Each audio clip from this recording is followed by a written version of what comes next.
자, 그럼 이제 시작을 이제 해볼게요. 절반 이상 눌러주셨기 때문에 고맙습니다. 많은 분들 눌러주셨고요. 바로 한번 출발해 보도록 하겠습니다. 네, 바로 출발을 해 보도록 하죠. 자, 일단 오늘의 이제 제가 무슨 이야기를 해야 될까? 무슨 이야기를 해야 될까? 정말 많은 이야기들이 있겠지만은, 이제, 무슨 이야기를 해야 될까라는 고민을 좀 많이 해보게 되는 시장인 것 같아요. 이게 왜 그런가라고 봤을 때, 시장에 대한 이야기가 더 이상 할 게 없어요. 그래서 저도 계속 똑같은 이야기밖에 할 수가 없는 상황이 돼버렸습니다. 계속 올라가고 있어요. 그죠? 지수가 하늘 무서운 줄 모르고 계속 올라가고 있어요. 그러다 보니까 이제 제 입장에서는 계속 똑같은 이야기를 할 수밖에 없고, 또 그걸 보시는 입장에서는 에이 쟤는 똑같은 이야기만 계속 하네 라고 보실 수밖에 없는, 어떻게 보면은 좀 정말로 할 말이 없는 시장이 만들어지고 있어요. 입을 정말로 딱 벌린 채로 헐 하고 그냥 보고 있게 되는 시장이에요. 근데 이게 우리가 헐 하고 이렇게 보고 있는 시장이다라고 제가 표현을 해드리고 있는데, 이게 과연 이제 상승세라고 봤을 때 이걸 정말 우리가 상승이라고 받아들여야 될까, 아니면은 조금 이렇게 경계를 하면서 봐야 될까라는 것으로 봤을 때, 사실 이 상승세를 갖다가 거품이 아니다라고 표현할 수 있는 전문가는 전 거의 없다고 봅니다. 전문가뿐만 아니라요, 이것은 거품이 아니야, 확실한 상승이 맞아, 이거는 무조건 믿어도 돼, 정말로 대단한 거야, 이거는 거품이 아니야, 누가 봐도 거품 아니야, 지금 경제 회복되고 있고 앞으로 우리나라뿐만 아니라 전 세계 경제가 계속 살아날 것이야, 100% 확신해, 믿어 의심치 않아, 앞으로 부도나지 않아, 기업들 괜찮아, 중소기업들 무너지지 않을 거야, 그리고 대기업들 괜찮아, 사람들 직장 지금 많이 다니고 있어, 사람들 직장 지금 회복될 거야, 영화관 사람들 영화 보러 많이 다닐 거야, 여행 많이 다닐 거야, 곧 그럴 거야, 그러니까 지금 이렇게 회복되는 거 전혀 이상하지 않아, 거품이 아니야 라고 이렇게 외칠 수 있는 사람은 저는 없다라고 봅니다. 이게 거품이 아니다 라고 말하게 되면은 사실은 그 사람의 수준이 드러나는 거거든요. 거품이 아니다 라고 말하는 순간 그 사람의 지식 수준이 딱 드러나 버려요. 이게 거품이 아니라고 말할 수는 없어요. 이게 무슨 말인지 이해가 되나요? 자, 거품이 아니다 라고 말할 수 있는 사람은 현재 없습니다. 이거 다들 공감하시면 1, 2, 3 해볼까요? 이거 한번 해볼까요? 거품이 아니다 라고 이렇게 말할 수 있는 사람은요, 현재는 없어요. 지금 이게 거품이 아니다 라고 말할 수 있는 사람은 없어요. 이거는 팩트예요. 그냥 이게 거품이 아니다 라고 이야기하실 수 있는 분들은, 저는 아까도 말씀드린 것처럼 이 경제에 대한, 경제 기반에 대한 지식이라던가 이런 것들이 조금 이렇게 부족하고 너무 이렇게 믿음으로 가고 있다라고 생각을 해요. 거품이 아니야 라고 하시는 분들은 대부분 약간 믿음이다 라고 보고 있거든요. 그냥 믿음, 어떠한 좀 기대감에 대한 어떤 믿음의 시장이라고 봅니다. 그래서 이거는 우리가 거품인가 아닌가로 이렇게 판단을 해가지고 봐야 되는데, 우리 이 거품이다 아니다로 봤을 때 저는 거품이다라고 100% 확신을 합니다. 100% 확신을 해요. 이건 거품이에요. 왜냐하면 이제 와서 거품 이야기를 하는 거 아니야 라고 보시는 분들이 있을지 모르겠습니다. 그런 분들은 이제 저를 본 지 얼마 안 되신 분들이라고 생각을 하고요. 지난 이제 코스피 코스닥 이렇게 막 무너지고 3월달 엄청나게 이렇게 박살이 나는 시장이었죠. 그리고 우리 3월 말에 제가 강의를 한번 했죠. 특강을 한번 했어요. 머니투데이를 통해서 특강을 한번 해드렸어요. 하락할 때 엄청나게 사라라는 외침을 계속 제가 했습니다. 사라, 사라, 사라, 사라. 그래야 올라갈 때 본전 나올 수 있고 종목들 지금 줄일 수 있고 수익 낼 수 있다. 그러니까 좀 사놔라, 날 믿고 제발 사놔라 라는 이야기를 정말 많이 했고, 3월 19일 강의할 때는 제가 그런 이야기를 했었어요. 3월 19일 강의를 보게 되면은 저 때 제가 돈의 힘은 무섭다, 양적 완화라는, 이게 선물 중에서는 현금이 제일 좋지 않겠습니까? 그러니까 현금이 풀려 나온다라는 것은 정말로 무섭습니다 라는 이야기를 제가 많이 드렸었어요. 정말로 무섭습니다. 그래서 시장은 끌고 올라가게 되어 있습니다. 그래서 우리가 통화스와프가 결정이 되던 그날, 이제는 시장이 이번 주가 바닥이 될 가능성이 높습니다 라고 말씀을 드리고, 달러가 풀려 나오고 전 세계적으로 돈을 풀게 되면은 이 돈을, 경기 부양책을 풀고 나오는 것이 시장을 끌고 올라갈 겁니다. 정말로 이거는 굉장한 상승이다. 그리고 이건 상승이 오게 되기 때문에 지금 믿고 기다려라 라고 이야기했었어요. 그리고 거품장이 나올 거다라고 이렇게 말씀을 드렸고, 그 거품장이 클 거다. 근데 그 거품장이 나오고 난 다음이 더 무섭다라고 제가 분명히 말씀을 드렸거든요. 왜냐하면 이게 양적 완화라는 게 양날의 검이거든요.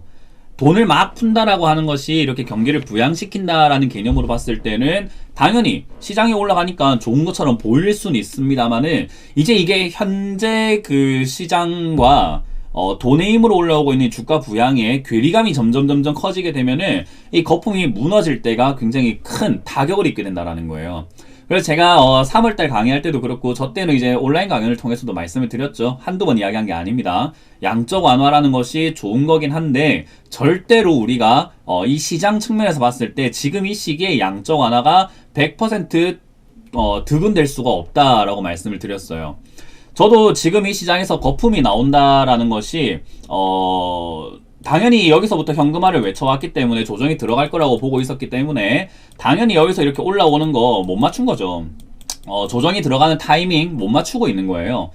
조정이 들어가야 되는 타이밍에서 안 나오고 있는 거거든요. 근데 우리가 생각을 한번 해보시면은, 여러분들은 지금 맞춘다 안 맞춘다의 개념으로만 보고 계시는지도 모르겠지만요, 저는 이 시장에서 맞췄든 안 맞췄든 못 맞췄을 때에 대한 대안도 지금 있어야 되고 대응 전략을 짜야 된다고 봐요. 그래서 저는 계속 현금화가 맞다라고 하는 게 제 전략상으로는 지금은 현금화가 더 맞는 전략이다라고 저는 개인적으로 생각을 하게 되는 거죠.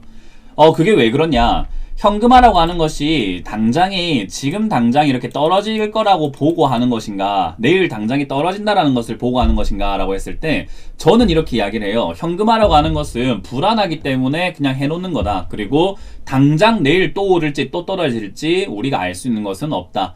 그러니까 이게 4월 초 때부터 이미 시장이 반등 보여줄 만큼은 보여줬다라고 생각을 해요.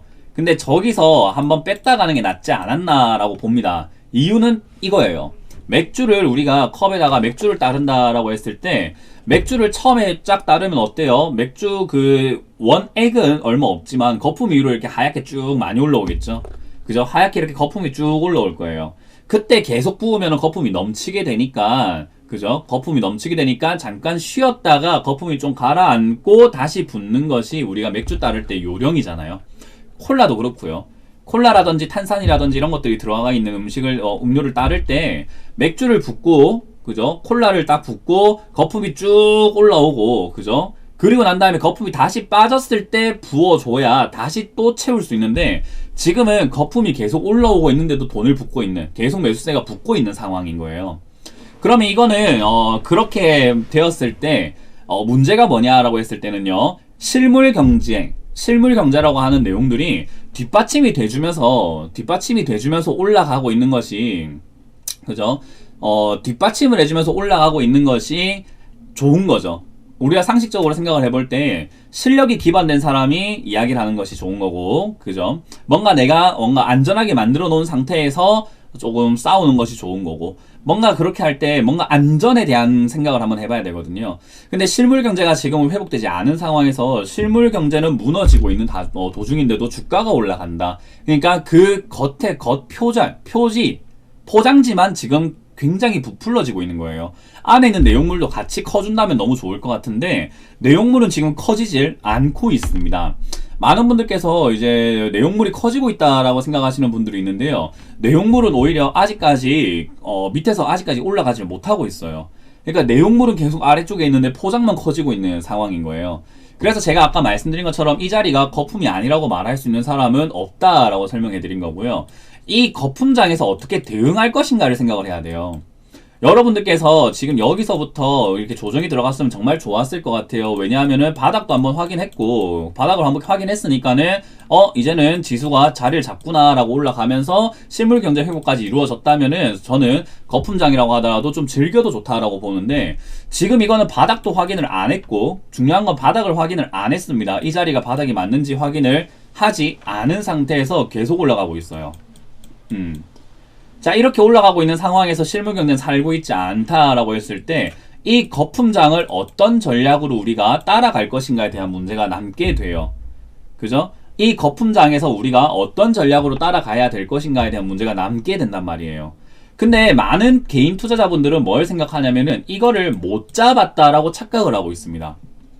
현금화 하신 분들이라고 한다면은 못 잡았다라고 착각을 합니다.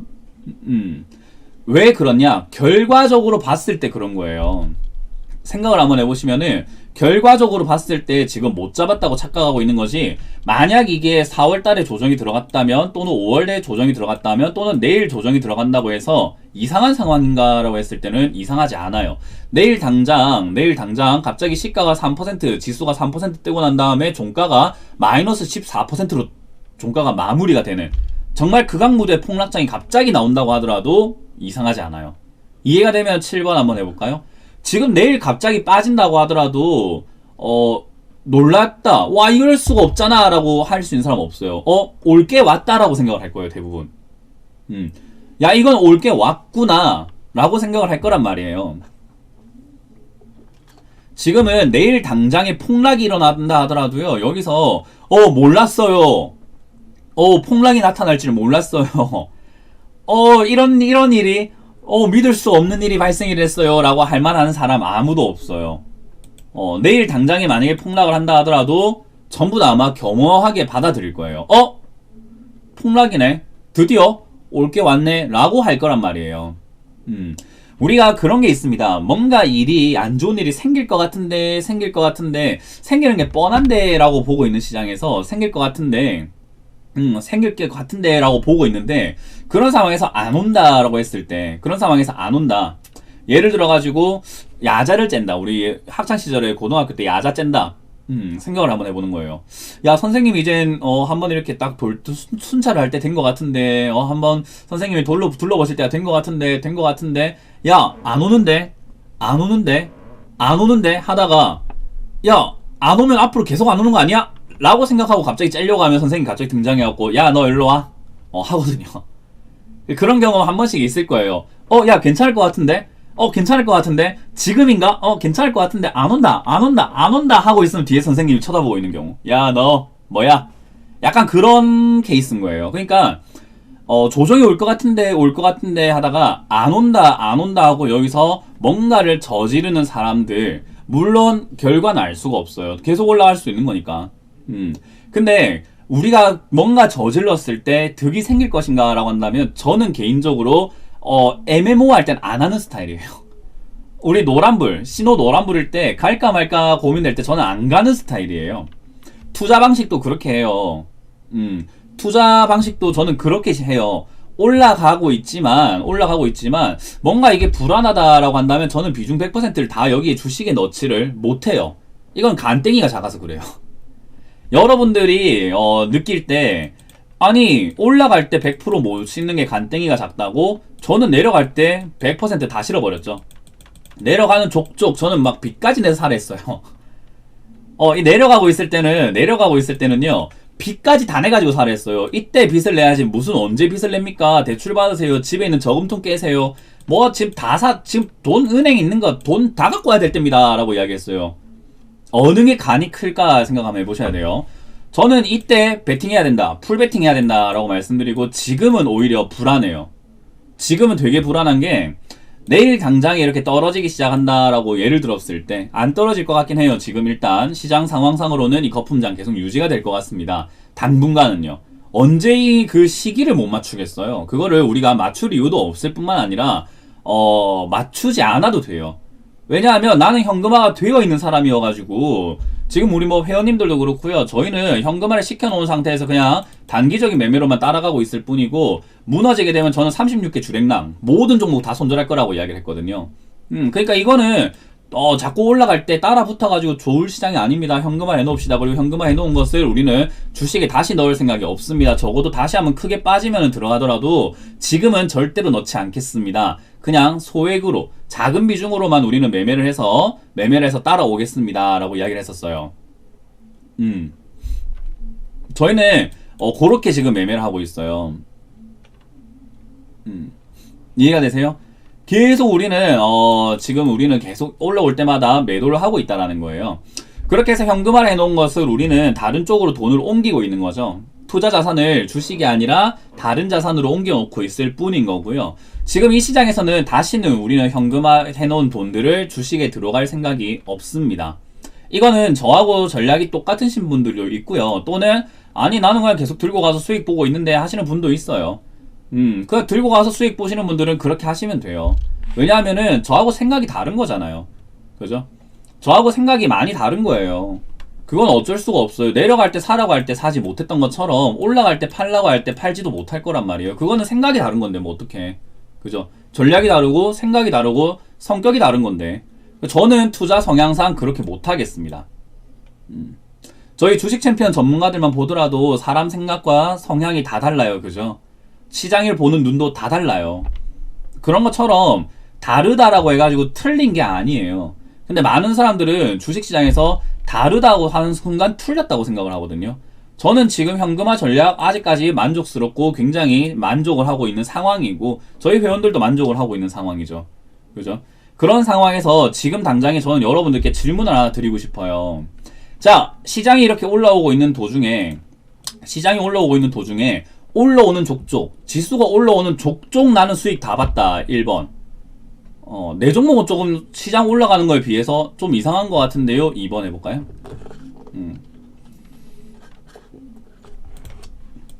자, 봅시다. 시장이 올라오는 족족 수익 다 보고 있다. 1번. 시장 올라오는 족족 수익 다 보고 있다. 1번.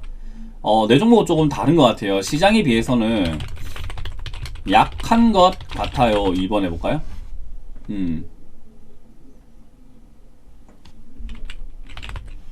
지금 여러분들 생각은 어때요? 지금 여기 계시는 분들 한번 다 같이 참여 한번 해보자 이거예요. 시장이 올라온 족족 수익 다 보고 있다. 1번. 비해선 약한 것 같다. 2번.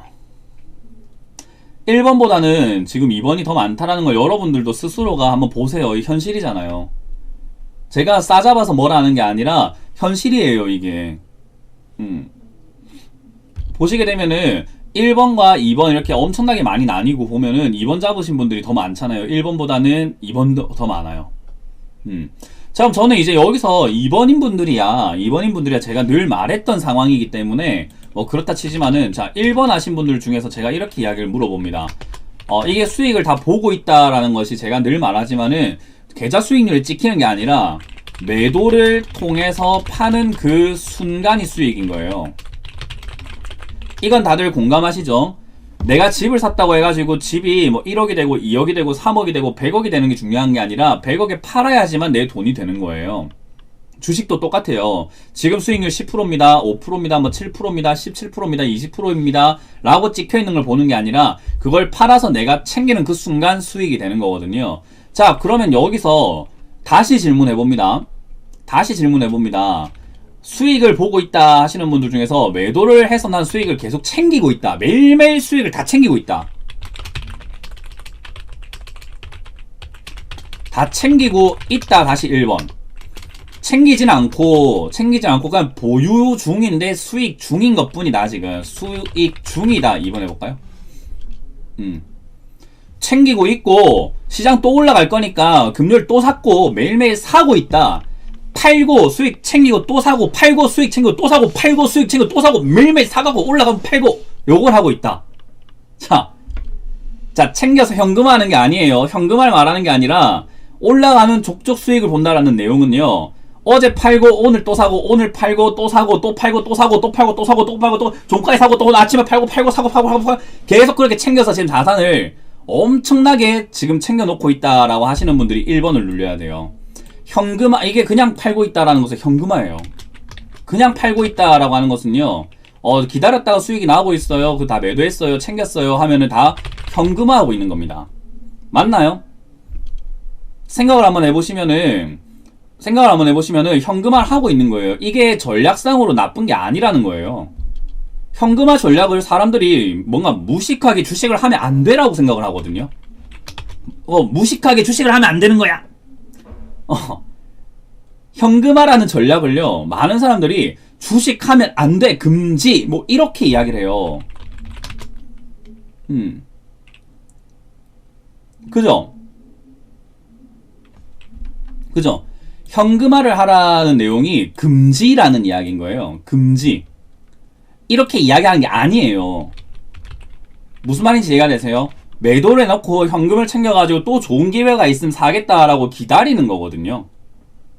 그죠? 우리가 낚시를 할 때 낚싯대를 다 던져 놓는 게 아니라 절반만 던져 놓고 절반은 빼놓고 있자라는 거거든요. 그죠? 낚싯대가 10개가 있을 때 10개가 있을 때 5개 던져 놓고 5개는 빼놓고 기다려보자. 지금 날씨가 좀 구리구리하다. 태풍 올 것 같으니까 나중에 한 번에 거두려고 하면 힘들지 않겠습니까? 그러니까 5개는 낚싯대를 좀 걷어서 일단 정리를 좀 해놓자. 나중에 구름이 걷히고 해가 들어오고 좀 좋아지면 다시 펼쳐가 넣으면 되잖아요. 근데 나중에 이게 지금 태풍 올 것 같고 뭔가 좀 분위기가 안 좋습니다. 그러니까 이 분위기 안 좋을 때 나중에 정리할 때 10개 다 정리하려고 하면은 너무 힘들어요.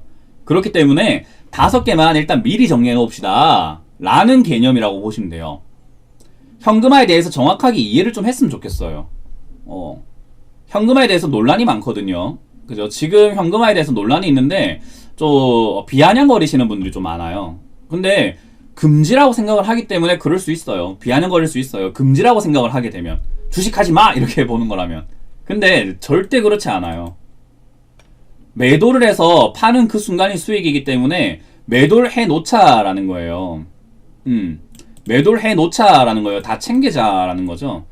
우리가 이게 거품이든 간에 지수가 상승이든 간에요. 어디까지 올라갈 수 있는지는 못 맞춰요.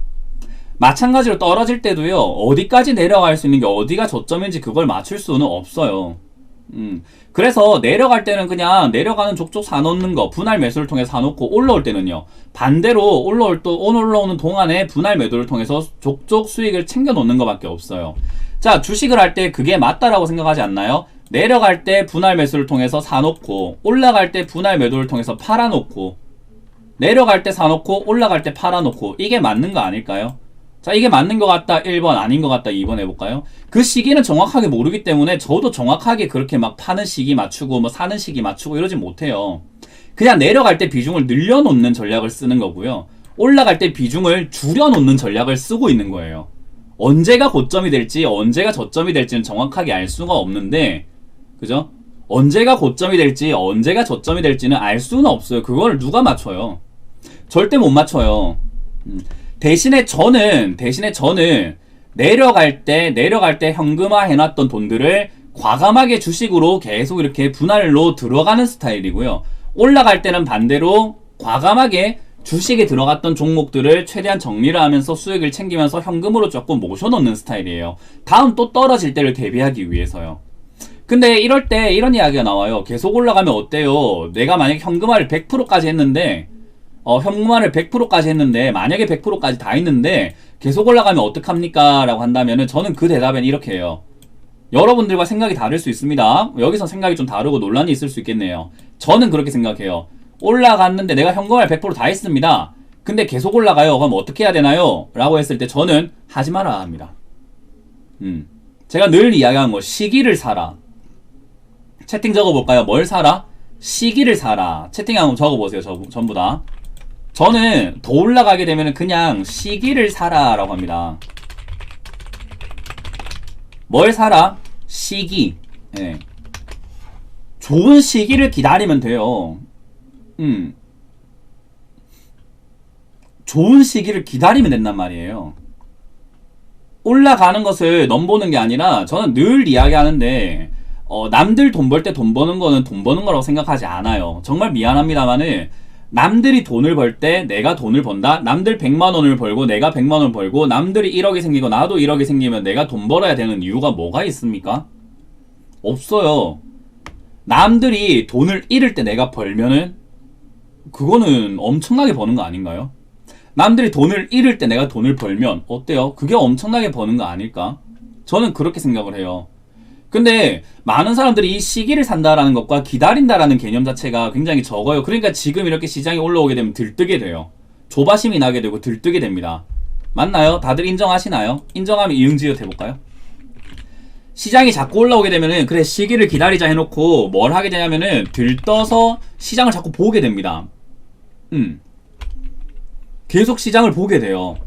들떠서 시장을 자꾸 보게 됩니다. 그냥 남들이 수익 내는 거 있고 자꾸 저기 사고 있고, 시장이 어제 봤던 게 오늘 또 오르고, 오늘 내가 어제 팔았던 게 오늘 또 오르고, 계속 올라가니까 실제로 저희도 보시면은 현대모비스를 샀어요. 현대모비스를 사가지고 팔았어요. 언제 팔았냐면은 이렇게 한 15% 정도 이렇게 수익 내고 팔았어요. 뒤늦게 들어갔죠. 4월달에 현금화 해라라고 제가 말씀을 드리고 난 다음에 뒤늦게 상승하는 거 보고 샀거든요. 뒤늦게 상승하는 거 보고 저희 5월 중순쯤에 사가지고 올라올 때 15% 정도 수익 내고 21만원대 다 팔았어요. 22만원대. 그랬더니 다음날 또 올라가. 팔았는데 더 올라가요. 저도 이렇게 팔았는데 더 올라가요. 팔았는데 이렇게 막 더 올라가요. 그럼 뭐 어쩌라고 그게. 난 수익 봤잖아. 난 수익 봤잖아요. 올라가는 걸 뭐 내랑 뭔 상관인데 그게. 나는 이제 수익 받고 팔았잖아요. 이제 나는 현대모비스를 떠났는데 미련을 가질 필요가 없어요. 그래서 이걸 팔고 또 다른 종목을 산 거예요. 현금화를 해놓은 상태에서 남은 주식들에 들어가 있는 돈으로 우리는 계속 매매를 할 수밖에 없는 거거든요. 매매를 하는 거예요. 계속 지금 시기에 맞게끔 단기적인 관점으로. 그죠? 그래서 제가 뭐 머니투데이에서 사라고 하는 게 뭐 대상홀딩스 이거 어때요? 제가 머니투데이에서 월요일에 요날 6월 1일 월요일 요날 사도 된다라고 이야기했잖아요. 요거 종가에 이렇게 사도 됩니다. 종가 비팅 한번 해보세요. 사도 됩니다. 그러니까 다음날 또 이렇게 급등하고 올라가요. 단기적으로 수익 챙겨를 했어요. 단기적으로 다음날이나 단기적인 5%에서 10% 정도 수익 날 건데 그거 챙기세요. 이렇게 매매하는 거라니까. 지금 시기에 맞게끔 매매하고 있는 거예요. 지금 시기는 어찌됐든 단기 단타 장세잖아요. 테마 장세고. 지금 많은 분들이 또 이렇게 이야기하듯이 단기적으로 대응하는 게 어떨까요? 단기적으로 대응을 하는 거예요. 지금 시장은 그럴 수밖에 없어요. 왜냐하면 어디가 고점인지 아무도 모르고 있는 상황이에요. 맞나요? 자, 지금 시장이 언제 어떻게 빠질지 언제 어디서 빠질지를 아는 상황이 아니에요. 이 시장은요, 대한민국뿐만 아니라 전 세계 사람들도 처음 보고 있어요. 이 시장을 처음 보고 있는 시장에서 예측이 필요할까요? 지금 예측이 필요할까요? 다 처음 보고 있습니다. 10년 한 사람도, 20년 한 사람도, 30년 한 사람도, 주식을 30년 동안 한 사람도 지금 이 시장을 보고 와, 이거는 진짜 예측이 안 되네 라고 하고 있는 시장에서 무슨 예측을 자꾸 해야 돼. 이걸 왜 자꾸 예측을 하려고 하냐고요. 어디까지 올라가는지 그게 뭐가 중요해요. 내일 당장 빠져도 이상하지 않은 시장에서 최대한 내가 끝까지 꾸역꾸역 버텨서 하려고 한다면은 점점 물량을 줄여서 현금화를 자꾸 이렇게 늘려놔야지. 어떡해. 그죠? 어디가 고점인지를 모르고 어디가 끝인지를 모르고 하고 있거든요. 그러면 우리가 어떻게 해야 돼요? 당연히 조금씩 더 안전하게 할 수밖에 없지 않나요? 하루가 가면 갈수록. 무슨 말인지 이해가 된다. 1 해볼까요?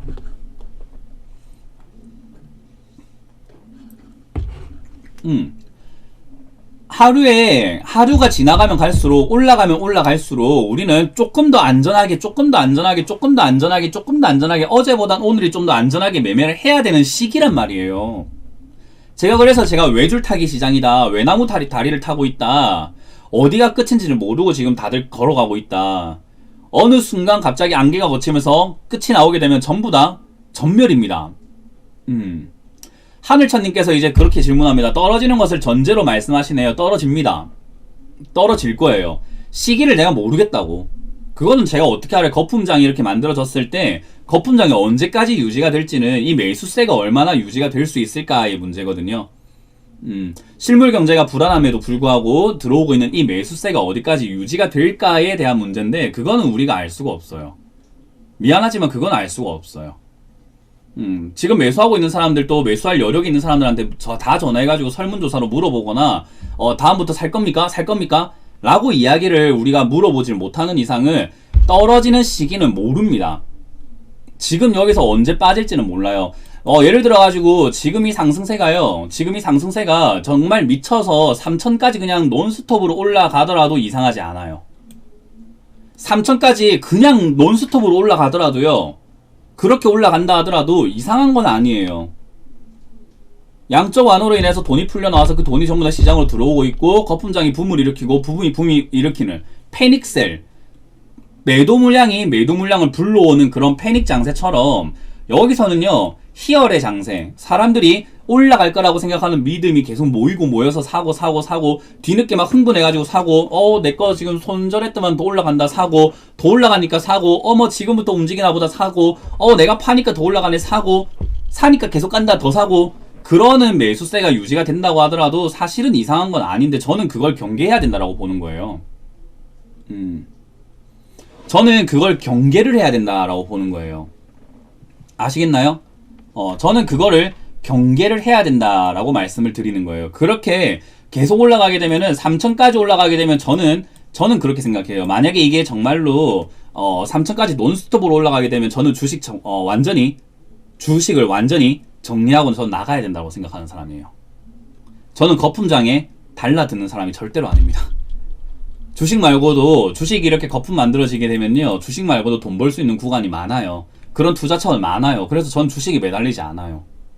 주식밖에 모르는 게 아니라서 주식 말고도 다른 투자를 통해서 시장이 올라갈 때 오히려 하락할 때 돈 벌 수 있는 그런 메리트들이 정말 많거든요. 그래서 올라갈 때 그렇게까지 과열해서 올라가질 않습니다. 저는 그래서 지금 이 시장에서는요, 언젠가는 지금 반드시 떨어지는 시장이에요. 그래서 제가 삼성전자가 움직였을 때 본격적인 거품장이 시작이 되었다라고 설명을 해드렸어요. 이거 방송에서 보신 분들 1번 한번 해볼까요? 요즘 개인들 똑똑해서 열심히 현금화하고 있던데 너무 걱정하지 마세요. 정말 제가 걱정하는 것만큼 다들 걱정하지 않아도 될 정도였으면 너무 좋겠습니다. 저는 개인 투자자들이 똑똑해졌다라고 하는데 저는 아직까지 그 공감은 잘 못하겠어요. 무시하는 건 아니고요. 제가 이렇게 5년 동안 주식 시장에서 전문가 생활을 한번 해보면서 많은 분들과 정말 이야기를 많이 나눴고 이렇게 교육도 많이 해보고 했는데 하나만 알고 열을 모른다라고 생각을 하는 그런 부분들이 좀 많아요. 이 주식이라는 게 정말 쉽게 공부할 수 있는 내용은 아니거든요. 최근에 저희 회원 방송에 제가 그렇게 이야기를 했어요. 주식 공부하려고 하면은 뭘 해야 되나요? 라고 이렇게 질문해 주셨는데, 주식 잘 하려면은 무슨 공부해야 되나요? 라고 이렇게 이야기를 해요. 무슨 공부해야 되나요? 라는 질문을, 그러니까 3천은 예를 든 거고, 버블 맞겠지. 그거는 버블이라 봐야죠. 근데 일단 그거는 이제 둘째 치고, 예를 든 거 가지고 말꼬리 잡으면 안 돼. 그럼 나 섭섭해. 요새 섭섭한 게 유행이더만요. 그죠? 아니, 말꼬리를 자꾸 잡게 되면은 섭섭해. 강의가 안 돼, 그러면. 예를 들었는데도 말꼬리 잡히고, 이래도 말꼬리 잡히는데, 이 온라인 방송을 왜 하고 있어요, 그러면? 안 그래요? 그죠? 아니, 그런 거는 안 돼. 그러면은, 말을 하지 마라, 이 말인 거예요.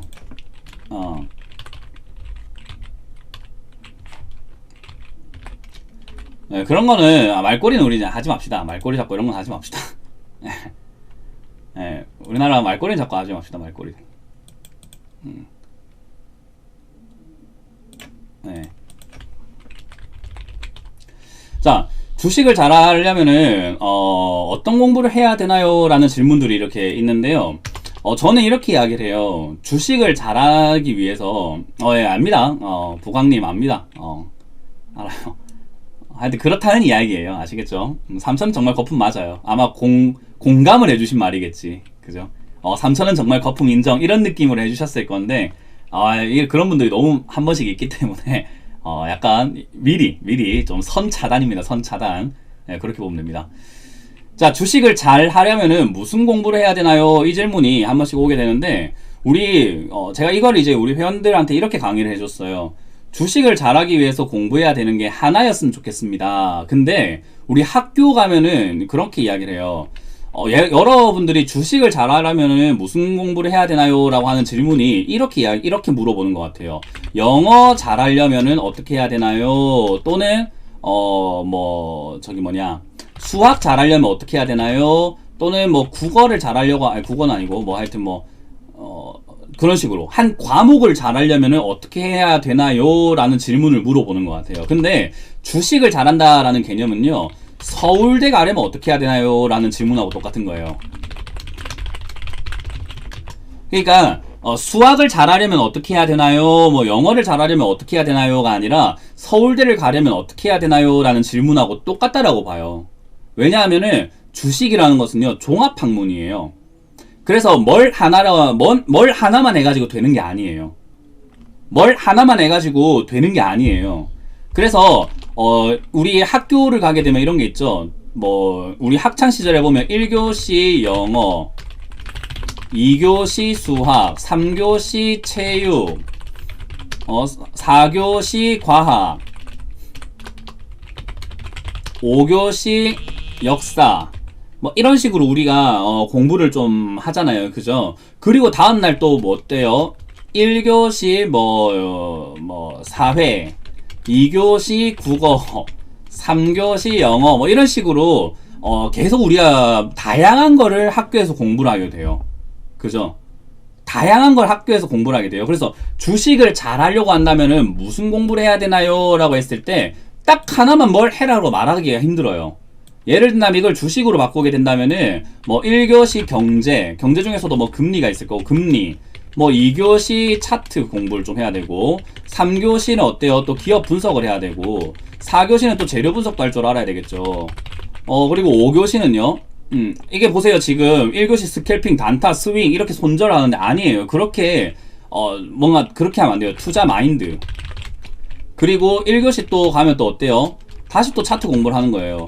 그리고 2교시는요. 호가 공부를 하는 거죠. 또 3교시는요. 3교시는 또 마인드 관리를 해야 돼요. 그리고 또 4교시는요. 또 기법 강의를 하는 거죠. 그리고 5교시에는요. 외교 문제 강의를 또 해야 돼요. 우리 뭐 미중 무역 전쟁이라든가 이런 것들처럼. 그러니까 굉장히 다양한 것들을 배워야 돼요. 저희가 이제 회원방에서 강의하는 게 진짜 이렇게 가르쳐요, 저는. 차트만 가르치거나 하는 게 아니라 상당히 많은 부분들을 가르쳐요. 굉장히 두루두루 가르쳐요. 그래서 제가 이렇게 이야기를 해요. 주식을 할 때 뭘 공부해야 될까가 아니라 이렇게 종합적으로 한번 배워보세요. 한 달이면은 갑자기 보이기 시작합니다. 라고 이야기를 해요. 그러니까 뭘 하나 배워서 되는 게 아니라 뭘 하나만 이렇게 배워서 되는 게 아니라 서울대 가려면 어떻게 해야 되나요? 그냥 죽어라 해야 되는 거예요, 그냥.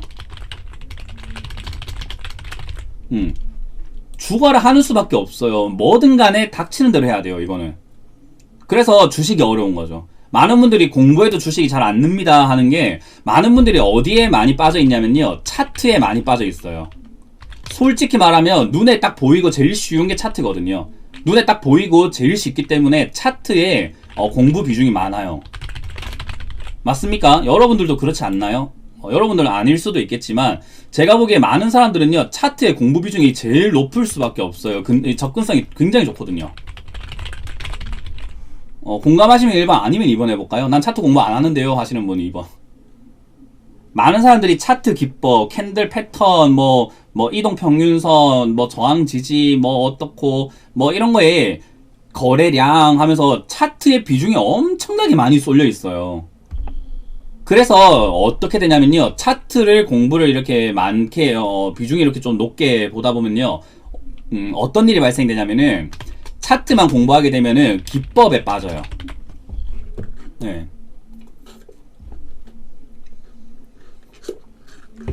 차트를 보면요. 기법에 빠져버립니다. 기법의 늪. 차트는 기법의 늪에 빠져버립니다. 차트를 보다 보면은 절대 기법이 하나 나올 것 같고 이러거든요. 그래서 절대 기법을 찾기 위해서 보조지표, 조건 검색, 뭘 하나하나 계속 하게 돼요. 그래서 차트를 계속 보다 보면은 기법의 늪에 빠져가지고 뭔가 절대 기법 하나를 찾기 위해서 전부 다 완전히 몰두하게 되고 그 절대 기법 찾기 위해서 맨날 이제 카페라든가 유튜브라든가 다 많은 영상들로 기법 강의를 많이 보게 됩니다. 이렇게 되면은 어떻게 되냐면요. 많은 사람들이 이게 기법의 늪에 빠지는 게 나쁜 건 아닌데요. 여러분들 중에서 전업을 해야 하거나 전업을 하고 있는 분들이 아니면요. 그런 분들이 아니라면 매일매일 내가 차트를 보고 하루에 6시간씩, 하루에 3시간씩, 최소 3시간 이상씩 호가를 보고 차트를 보고 그렇게 매매를 할 수 있는 정도의 조건을 갖췄고 앞으로도 그럴 거라는 분들이 아니라고 한다면은 사실 내가 정말 필요한 투자 방법을 배우고 있는 건 아니에요. 저는 이건 냉정하게 말씀을 드릴 수 있을 것 같아요.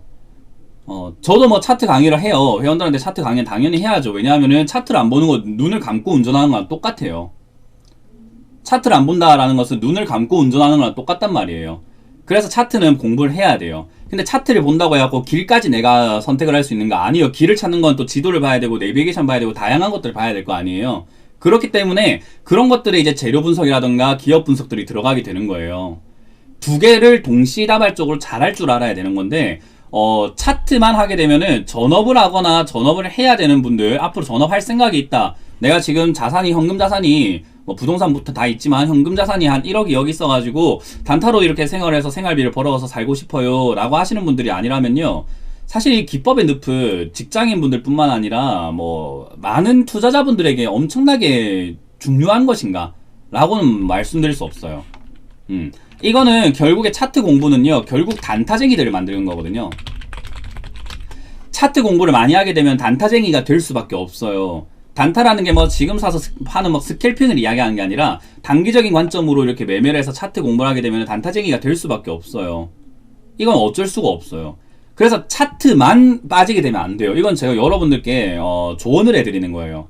여러분들 공부 많이 할 거잖아요. 그죠? 이것도 볼 거고 저것도 볼 거고 이 사람 것도 보고 저 사람 것도 볼 건데, 저는 개인적으로 차트 비중이 너무 높다 하신다면은 차트에 빠지지 마세요. 이렇게 되면은 단타쟁이가 되거나, 정말 우리가 잘 된다라고 이야기할 때 중요하다라고 이야기한 건 단타쟁이가 될 수는 있어요. 좋은 말로는 단타쟁이가 돼요. 근데 나쁜 말로는 매매 중독 걸려요. 채팅 적어보세요. 매매 중독. 매매 중독에 걸려요. 이거 팩트입니다, 여러분. 종목 수집가가 된단 말이에요. 그리고 이렇게 매매 중독에 걸리고 난 다음에 중독에 걸리고 난 다음에 뭐가 되냐면요, 잦은 손절을 합니다. 그리고 깡통 계좌까지 가요. 이게 일반인들이 자주 일반인들이 자주 늪에 빠지는 슬럼프, 뭐라 해야 될까? 다람쥐 쳇바퀴처럼 가는 루트예요, 이게. 정말 많은 개인 투자자들이요, 단타쟁이가 돼서 매매 중독에 걸려서 잦은 손절을 해서 깡통 계좌까지 가는 게, 이게 정말로 많은 개인 투자자분들이 실수를 많이 하는, 초보 때 실수를 정말 많이 하는 내용이에요, 이거는. 이렇지 않으신 분들은 다행인 건데, 이러신 분들, 그리고 이런 지금 과정 속에 있는 분들은요, 좀 경각심을 좀 가지셔야 돼요, 이거. 차트 공부 비중이 너무 높게 되면요, 단타쟁이가 되는 것은 우리가 정말 잘된 케이스입니다. 단타쟁이는 잘된 케이스인데, 보통 일반적으로 알고리즘이 매매 중독에서 잦은 손절까지 가서 깡통 계좌가 되는 게 보통 수순으로 가요.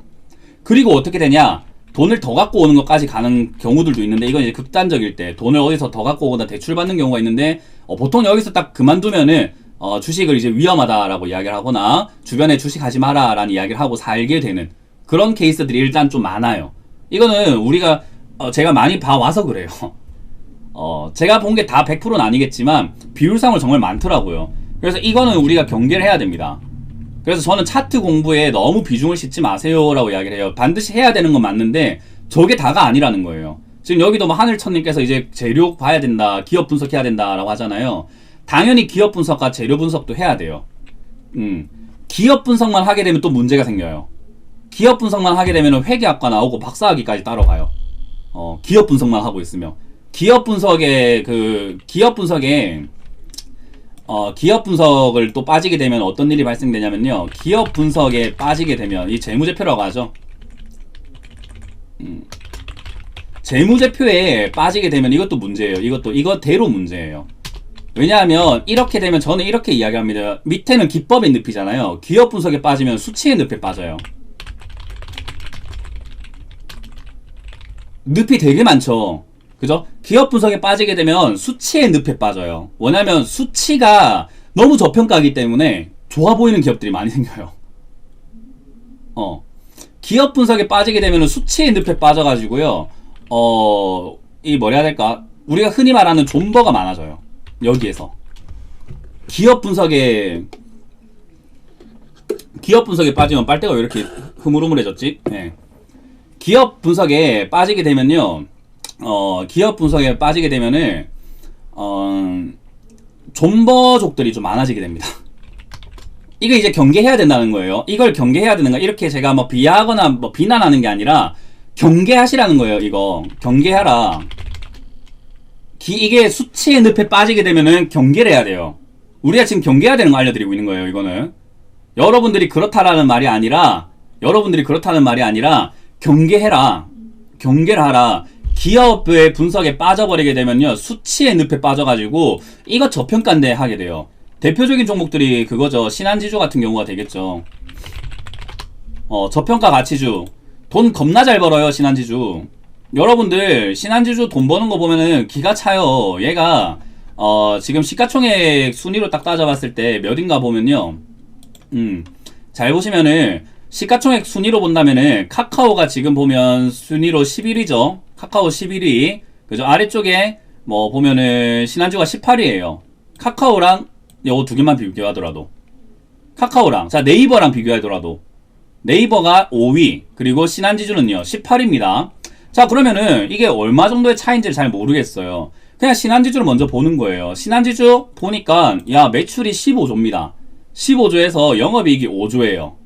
신한지주가 이자 수익이 해가지고 매출이 15조 그리고 영업이익이라고 해서 영업이익 다 빼고 나니까 5조가 남았어요. 시가총액은 얼마짜리니? 너 시가총액이 얼마니? 라고 보니까 16조짜리예요. 자 16조짜리가 얼마를 본다? 5조를 보러 와요. 16조짜리가 1년 매출로서 15조를 때려버리고 5조를 벌어 옵니다. 그죠? 5조를 벌어 와요. 그리고 잘 보세요. 네이버 보러 갑니다. 네이버를 보러 갑니다. 네이버를 보니까 시가총액이 얼마일까요? 얘가 네이버 시가총액을 보니까 37조짜리예요. 그죠? 37조짜리. 근데 영업이익이 얼만가 봤더니 7천억이에요. 매출이 6조 5천억.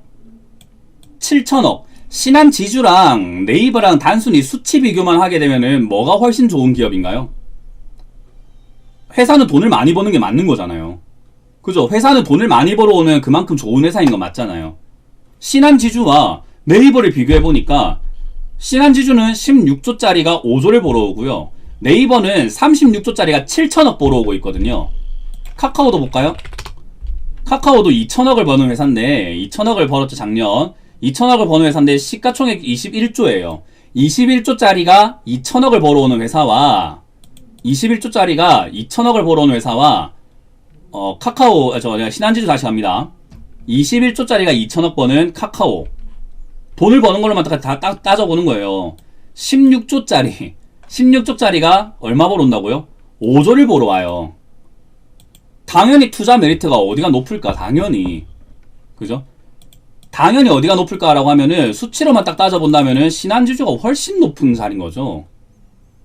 이게 제가 말하는 수치의 늪이라고 하는 거예요.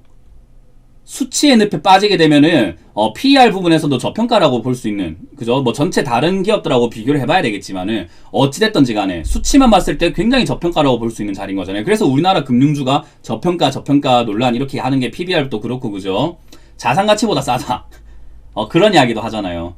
그런 것처럼 우리가 이렇게 빠지게 되면 PBR, PER, 뭐 BPS 이런 데 빠져버리게 되면요. 주당 보면은 주당 가격도 8만원인데 지금 여기가 35,000원이잖아요. 그죠? 자산가치에 비해서 주가가 얼마다? 얘를 자산가치로 다 나눠가지고 보니까 8만원짜리예요. 신한지주 보세요. 신한지주를 딱 보시면은 한 주당 자산이 얼만가 봤더니 네가 들고 있는 자산 싹 다 부동산이고 뭐고 다 정리해가지고 한 주당 나누면 얼마니? 했더니 8만원이에요. 근데 회사 주가는요? 35,000원입니다. 이게 제가 말하는 수치의 늪이라고 하는 거예요. 여기에 빠져버리면요 존버하게 됩니다.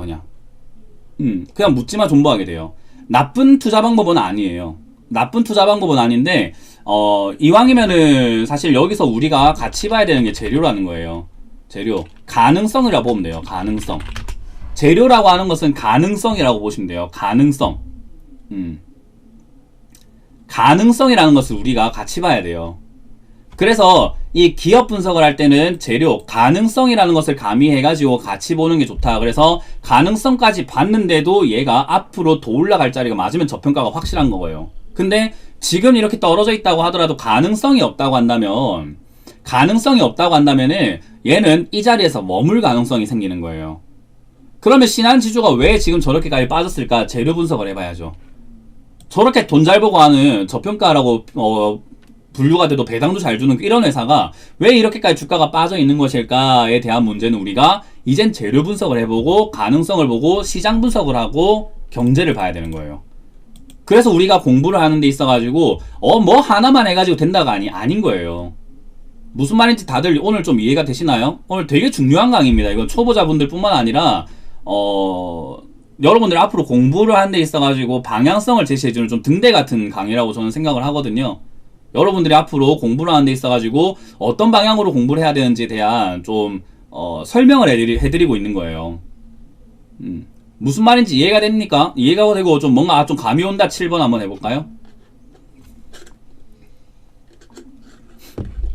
재료는 가능성이자 차로 치면 연료입니다. 음.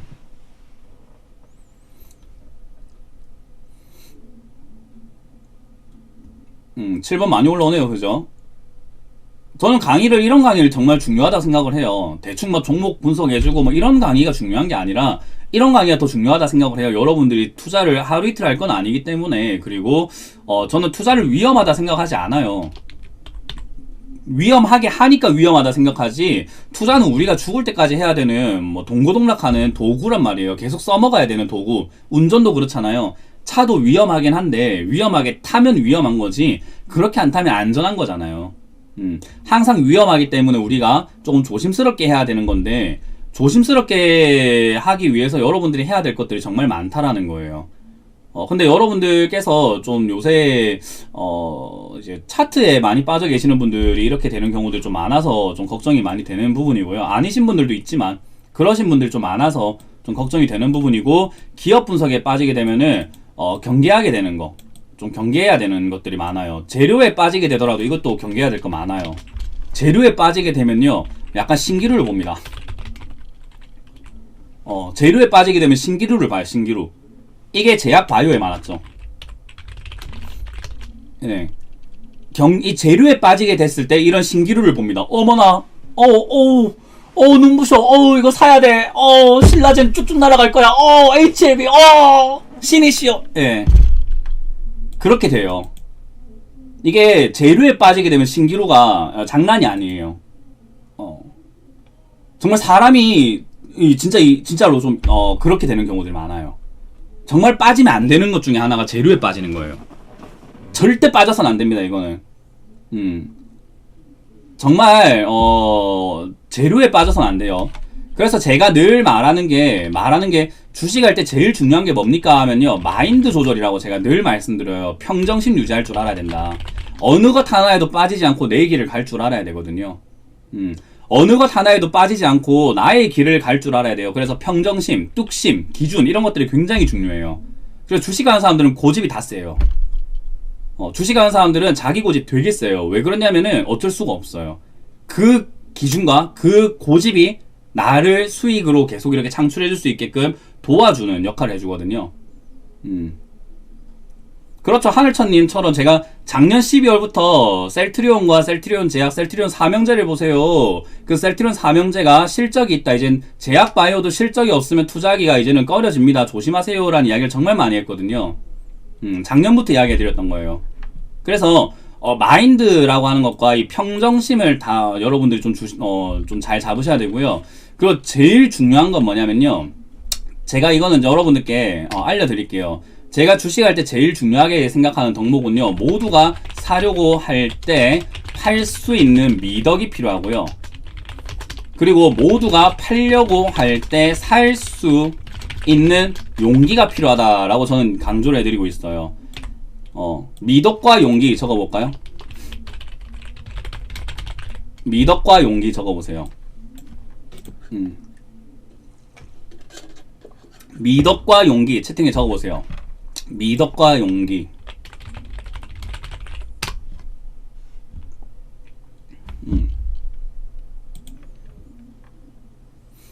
적어보세요. 미덕과 용기. 이게 많은 분들이 용기는 왜 용기인지 아는데 미덕은 왜 미덕인지 잘 몰라요. 왜 미덕이라고 표현해요? 그러니까 모두가 살려고 할 때 팔 수 있는 마음 뭐 이렇게 생각할 수 있는데, 왜 미덕이라고 표현하는지를 몰라요. 이거 왜 미덕이라고 표현하는지 몰라요. 지금 팔려고 하니까 어때요? 지금 모두가 살려고 하는 시기에 내가 팔려고 하니까 어때요? 팔아지나요? 욕심나서 안 되죠. 양보해란 말이에요. 그게 어려워요. 되게 어려워요. 수익 나고 있을 때 더 날 것 같은데 파는 게 되게 어려운 일이에요. 그지 않나요? 카카오 같은 거 막 더 올라와 있잖아요. 더 갈 것 같잖아요. 삼성 바이오로직스 올라왔을 때 더 올라갈 것 같잖아요. 그죠? 앞으로 계속 더 올라갈 것 같은 상황에서 내가 판단하는 게 이게 용기가 필요한 게 아니라 절제심 필요한 거고 미덕이 필요한 거예요. 자, 이제 너희가 가져가라 그래. 자, 그래, 내가 여기까지 먹을게. 난 여기까지만 먹을게. 이제 너희가 해라 라고 줄 수 있는 미덕인 거예요. 나눔인 거죠. 근데 이게 나눔이 참 잔인한 게요, 그렇게 나눴을 때 오래 올라가질 않아요. 항상 고점이 되는 경우들이 많아요. 내가 미덕을 딱 가지고 양보를 하잖아요. 고점이 되는 경우들이 더 많아요. 물론 팔고 더 가는 경우도 많지만, 팔고 더 가는 경우도 많지만, 잘 매도하고 미덕을 부리고 딱 매도했을 때 어떤 일이 발생이 되는가? 고점이 되는 경우들이 더 많아요. 이게 현실적으로는 좀 그래요. 그래서 우리가 미덕이라고 저는 표현을 하게 됐는데, 모두가 사려고 할 때는 팔 수 있어야 되거든요. 그죠? 모두가 사려고 하고 있잖아요. 지금 시장은요, 주식 안 하면 바보가 되어 있어요. 직장인분들 공감하실 겁니다. 아마 직장인분들끼리 만나서 이야기할 때 주식 이야기 안 하면은 상당히 조금 소외되는 느낌도 많이 받으실 거고요. 가정주부님들도 마찬가지일 거고요. 지금 주변 사람들 보면은 주식에 관심이 없던, 주식에 정말 주자도 모르던 사람들도 주식에 관심을 가지기 시작을 해요. 여러분들이 주식을 하는 것을 알고 있던 지인분들이라고 한다면, 야, 주식 어떻게 해야 돼? 라고 질문하시는 분들도 좀 늘어났을 거고요.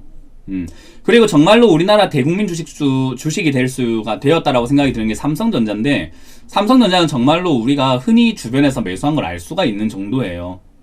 정말로 인기가 좋아요.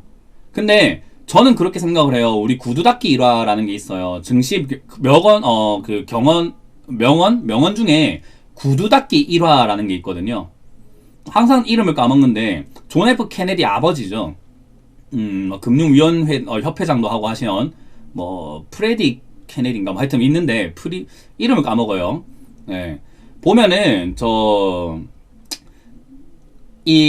우리나라로 치면 여의도에서 금융맨들이 막 금융을 하다가, 주식을 하다가 구두를 닦으러 내려간 거예요. 구두 닦기 일화가 이런 거예요. 구두를 닦으러 갔는데, 평소에 구두를 닦는 데만 이렇게 심취해 있던 구두 닦기들이 갑자기 삼성전자 이야기를 하기 시작하고 주식 이야기를 하는 걸 본 거예요. 목격한 거예요, 그걸. 그리고 그러고 난 다음에 어떻게 했냐면은 바로 가가지고 그날 바로 올라가서 싹 다 매도해버립니다. 들고 있던 주식들을 싹 다 처분해서 매도해버려요. 그리고 그로 인해서 얼마 뒤에 상승을 합니다. 주식시장이 싹 다 처분해서 상승을 좀 해요. 그러고 난 다음에 어떻게 되는지 아세요? 그렇게 된 다음에 얼마 뒤에 대공황이 와요. 얼마 뒤에 대공황이 왔습니다. 구두 닦기 일화 이야기 조심해라 라고 하는데, 이 구두 닦기 일화는요, 항상 고점 때마다 이야기 나오게 되는데, 2007년에도 구두 닦기 일화를 조심해라 이야기 나왔었어요. 2007년에도 고점 찍을 때 정말 주식 붐이었거든요. 그리고 얼마 있다가 상승을 하긴 했어요. 그런 신호가 나오고 상승을 하긴 했는데, 이후에 2008년 서브프라임 터져버렸어요. 정말 시기상으로는 웃기다라고 볼 수 있는데, 모두가 주식을 하려고 할 때 돈이 많은 사람들은 어떻게 생각할까 생각을 해보자고요. 세상은 부자와 서민이고 서로가 비싸게 팔아야 되고 서로에게 피해를 줘야 돈을 버는 구조잖아요. 그러면 지금 돈 많은 사람들은 뭘 부리고 있을까요? 지금 올라가는데 불안하지만 조정 들어올 것 같은데 이때 사야 되겠다는 용기를 부리고 있을까? 아니면 미덕을 부리고 있을까? 한번 여러분들이 고민해 보시는 건 어떨까? 그런 시간을 좀 가져보시는 건 어떨까? 깊게 한번 고민해 보시는 거는 어떨까라는 조언을 좀 드릴 수 있을 것 같습니다. 지금 돈 많은 사람들은 과연 팔려고 하는 용기를, 살 수 있는 용기를 가지고 있을까? 미덕을 부리고 있을까? 고민을 하신다면은 지금 우리가 어떤 길을 가야 할지 조금은 보이지 않을까 싶거든요. 물론 미덕이기 때문에 양보를 한 거잖아요. 지금 들어온 신규 회원들 또는 신규로 들어오시는 주식시장에 참여하시는 신규 참여자분들에게 더 올라갈 것 같은데 그걸 양보해야 되기 때문에 좀 배는 아플 수 있겠죠.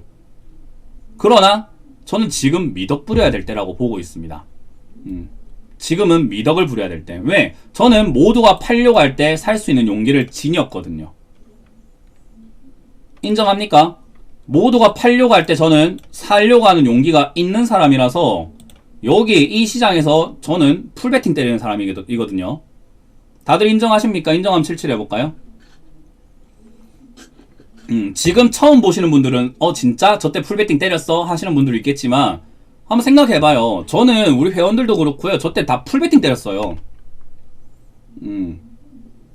완전히 풀베팅 때려가 들어갔고요. 명절 전에는 현금화 80%까지 했어요. 명절 전에는 현금화를 80%까지 했어요, 우리가. 왜요? 언제부터 했냐면은 작년 12월 달부터, 부터 2개월 동안 현금화 했어요. 2개월 동안. 방송에서도 2개월 동안 현금화를 했어요, 저 때도. 지금하고 비슷하죠? 비슷하죠? 저는 저 때부터 현금화를 엄청 해놨기 때문에 미덕을 부렸거든요. 자, 너희 더 올라갈 것 같지? 사나라 그래. 자자자, 사라 하고 미덕을 부렸고, 지난 그 8월달에 또 풀베팅 때렸어요. 이 8월달에 또 제가 풀베팅 때렸어요. 여기서 또 풀베팅을 때리고요. 지금은요, 미덕 부리고 있어요. 자자자, 여기있다 가져가라 여기있다. 계속 주고 있잖아요. 저는 이 투자 방식에서 벗어나질 않아요. 지금에서야 오시는 분들, 지금에서야 방송 보시는 분들은 현금화, 에이 지금 이렇게 올라가는데 현금화, 에이 할 수 있지만 저는 늘 그렇게 투자를 해왔고 그게 맞다라고 보고 있고, 양보해 줄 테니까 저는 개인들에게 양보해 줄 테니까 많이 해라 라고 양보하고 있어요. 그게 제 투자 방법입니다. 더 올라가는 거 괜찮습니다. 배 아픈데 어떡하겠어. 대신에 그래 재밌게 가지고 놀다가, 그래 2000포인트에서 2200, 300에서 그래 재밌게 갖고 놀다가 나중에 1700이든 1600이든 1500이든 1400이든 1000이든 1000 깨고 내가 900이든 싸게 다시 줘. 싸게 다시 줘. 그때 내가 살 수 있는 용기를 가질게. 너희 그때 막 팔고 싶겠지만 난 그래 내가 살게. 그래 너 그렇게 싸게 도망가고 싶을 때 내가 사줄게 라고 저는 하는 투자 방식을 가지고 있다라는 거예요. 그래서 여러분들이 그 점을 조금 명심하시고 공부를 좀 하시면 좋겠다 생각이 들고요. 좀 그렇게 하시길 바라겠고요. 일단 지금 하늘천님께서 가장 이상적인데 그걸 맞출 수가 없어서 전 폭락자인데 그냥 존버했습니다. 알았으면 인생이 바뀔 수도 있었는데요. 그럼요. 저라고 그 폭락을 알았겠습니까? 그냥 이거 어디 적어 놓으세요, 여러분. 이거 사진 찍어 놓던지 프린터 해가지고 어디 딱 붙여 놓으세요. 여러분들께서, 저는 이건 정말 중요한 덕목이라고 생각하고, 저는 주식할 때 제일 중요한 마인드 강의 여기서 다 나온다고 해요. 여기 다 있습니다. 이게 다예요. 투자 잘하는 방법은 저는 이게 다라고 봅니다. 모두가 살려고 할 때 팔 수 있는 미덕, 모두가 팔려고 할 때 살 수 있는 용기, 딱 이게 두 개가 다라고 이야기해드립니다. 그럼 내가 잘 살 수 있고 잘 팔 수 있게 되거든요. 아시겠나요? 그래서 이런 내용들 제가 회원 강의를 통해서 계속 알려드려요. 정말 강의를 열심히 하고 있습니다. 저는 하루에 한 2시간씩 정말 아까 말한 것처럼 정말 다양한 방면에서 교육을 해요. 차트도 배워야 되고요. 기업 분석도 좀 할 줄 알아야 되고, 재료 분석도 할 줄 알아야 되고, 시장도 볼 줄 알아야 되고요.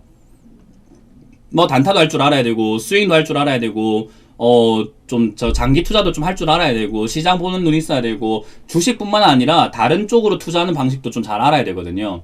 그래서 그런 부분을 여러분들이 독학하면 솔직히 좀 어려울 수밖에 없어요. 검정고시 되긴 하죠. 그죠? 근데 우리 자녀한테 검정고시 안 시키고 왜 학교를 보내나요? 여러분들 학교 보내는 이유가 있지 않나요? 애들 중학교 들어가자마자 야 학교 때려치워, 그런 거 필요 없어, 독학하면 돼, 검정고시나 해 라고 할 순 있는데 왜 우리가 그렇지 않나요? 그죠? 그걸 한번 생각해보세요. 독학으로 영어 공부할 수 있는데 왜 학원을 보낼까? 생각을 한번 해보세요. 정말로 이게 누군가와 같이 간다라는 게 이득이 됩니다. 저는 돈 이상으로 이득이 된다라고 봐요.